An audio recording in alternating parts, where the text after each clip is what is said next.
Hi guys, my name is Alex, and I'm a social sciences researcher with Trobe University, and I want to talk to you guys about the notion of subculture.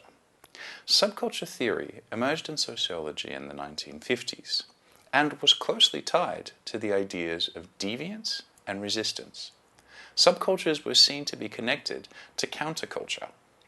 In these terms, subculture groups were seen to actively be fighting against the mainstream. But what is the mainstream? Early subcultural theory describes the mainstream in Antonio Gramsci's term of hegemony. A hegemonic ideal is what we're supposed to aspire to as members of society. These are the ideas that define what are the positive qualities that people need to possess in order to be seen universally as good, or smart, or successful. These ideas are embedded in culture and are constantly reiterated and reinforced, though they certainly change over time and are different from place to place. An important element of hegemony is that the majority of the population agrees that the hegemonic qualities are good and worthwhile. You can kind of see it as a kind of story that members of society share about success and goodness. Some 1960s sociologists imagined the hegemonic mainstream as pretty much aligned to success. The closer a person is to that line and the final result, the more successfully they're able to meet mainstream hegemonic norms, and more successful we as members of society tend to perceive them to be. This comes with lots of material advantages. People who look like this are more likely to be considered attractive. Many studies have demonstrated that they're also more likely to find employment and to generally be treated well. And it's not just about looks. Hegemony is also about the way that you talk, the kind of knowledge that you possess, your sexual orientation, and even your relationship status, your weight, the way you move, the kind of work you do, and how much money you get paid doing it. It's an entire package of ideas that describe and rank people in accordance to their lifestyle. And we grow up with these ideas. They're often part of the stories that we're told in books and movies, and in advertising, in things like photos and in images that surround us.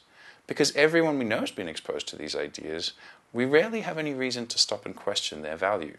We assume them as almost natural, and these are the ideas that most of us just simply recognize as indicators of success. The obvious problem is that hegemonic ideals are not for everyone.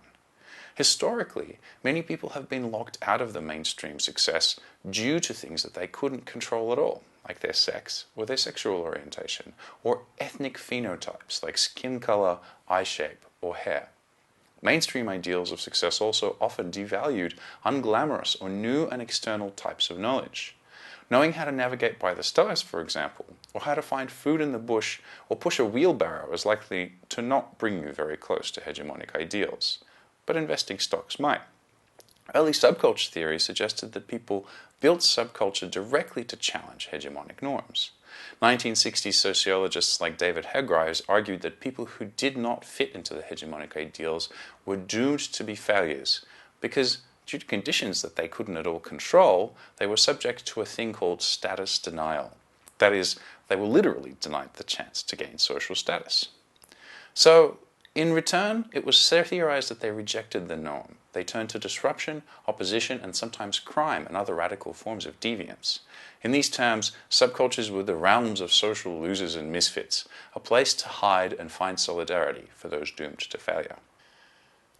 Having said that, more contemporary understandings of subculture suggest that things are much more complicated than that. People within subcultures are not immune to the influences of the hegemonic mainstream.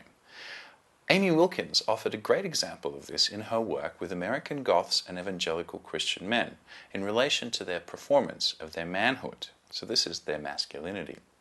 Neither group felt like hegemonic mainstreams offered them the opportunity to express themselves in ways that they would have described as authentic. For both Goths and Christians, being themselves came with a label of failure or social misfit. Instead of following the mainstream story in relation to which they would have been branded failures, the Christian and Goth men in their study came up with their own stories. These are their subcultures. Goth men in Wilkins' study described themselves as sexually progressive in relation to the mainstream. They differentiated themselves from what they thought were normal hegemonic norms of masculine sexuality, which were characterized by them as aggressive, possessive, heteronormative, restrictive. And within the bounds of their subcultural group, they took pride in their ability to be able to have sexual encounters without having to live up to those negative expectations. This ability was offered to them by virtue of their membership in the goth subculture. Similarly, Christian young men in her study failed hegemonic notions of college manhood due to their commitment to the idea of virginity before marriage. In broader society, masculine success and normality were often tied and measured through sexual conquest. The story offered by their subculture positioned these men as heroes in battle with their own sexual impulses. They described their virginity as an expression of their self-control in the face of temptation. In both cases, the members of these subcultures framed themselves as successes when the mainstream hegemonic masculinity may have framed them as failures. Yet these successes are not outside of the influence of the mainstream, like early sociologists had initially thought. Sexual prowess and stoic self-control are ideas of masculinity that are drawn from the hegemonic mainstream. Goths still treat sexual experience as a measure of personal success, and Christian men turn lack of sexual experience into the masculine virtues of stoic self-control. Very classic manhood. This is much more complicated a relationship than just resistance.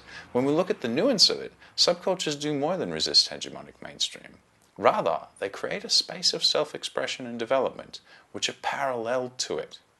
The people who participate in these subcultures are offered extra space within which they could exist and develop their identities without having to feel like failures in relation to the expected norm.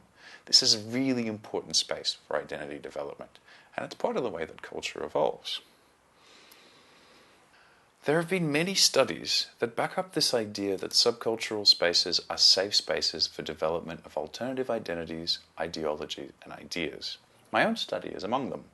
I spent 5 years working with people who practiced parkour and freerunning. In simple terms, parkour is a physical discipline in which people train to overcome physical obstacles in their environment. I found that many of the people who practiced parkour were really into fitness and exploration.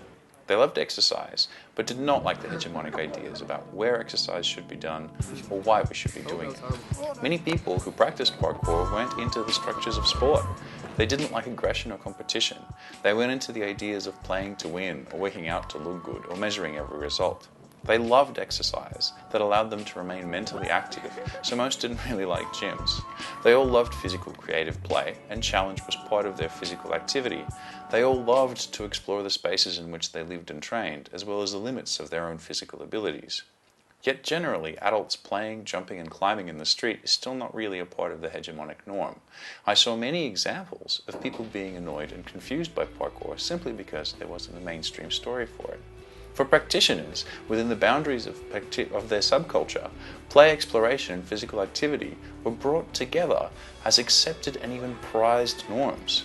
Parkour offered them the opportunity to engage in elements of themselves that were restricted by the mainstream. This is an example of the function of subcultural space.